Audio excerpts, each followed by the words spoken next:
জাপানে রাস্তার দুই সাইডে এরকম কাচের গ্লাস দেয়া থাকে, এটা কেন বলেন তো স্যার? এইটা শব্দ দূষণ ঠেকানোর জন্য আর কি, গাড়ির শব্দ যাতে পাশের আবাসিক এরিয়াতে না যায়। হ্যাঁ, আপনি ঠিক বলেছেন, আপনি পাস করেছেন। তাহলে ওখানে যাও দেখি। ওখানে যা নাই গোবেন না চাই।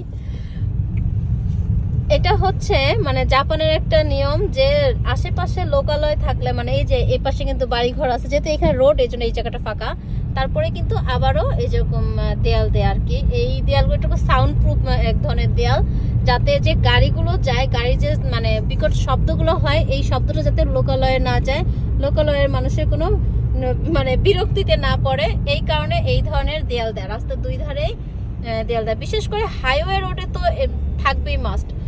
আর এটাতে তো নর্মাল ওয়েতে যাচ্ছে আমরা, এখানেও আছে। যাই হোক, মানে জাপানের মানুষের জন্য কত চিন্তা করে জাপানিজ।